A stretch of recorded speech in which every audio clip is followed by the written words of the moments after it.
BBC World News.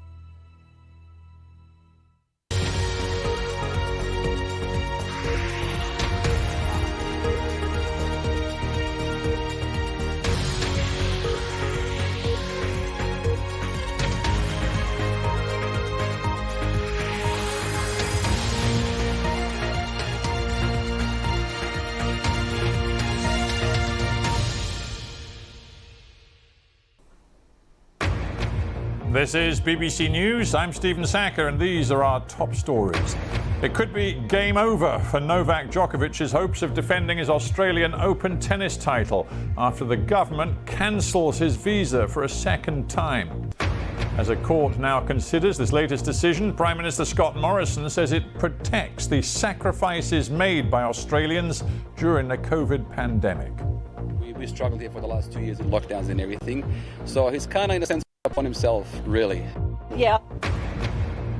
In other news, a massive cyber attack hits government websites in Ukraine. North Korea fires 2 ballistic missiles in its latest weapons test, that according to South Korea's military.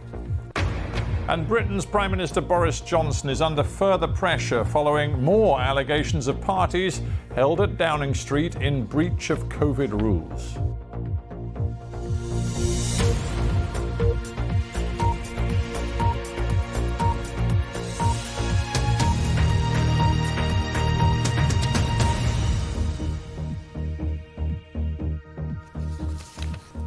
Hello and a very warm welcome. The Australian government has cancelled Novak Djokovic's visa for the second time in a row over his right to remain in the country unvaccinated against COVID-19.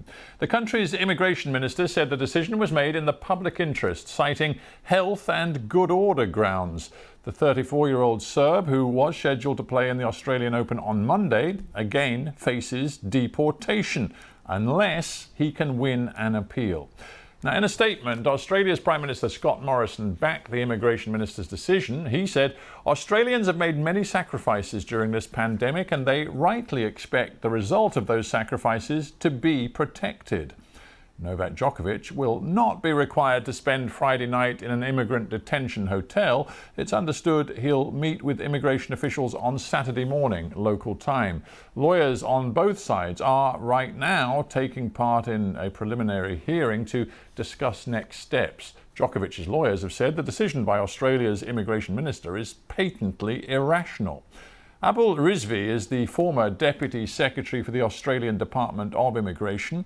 He laid out how the Australian government will now have to justify their decision to deport Djokovic in court.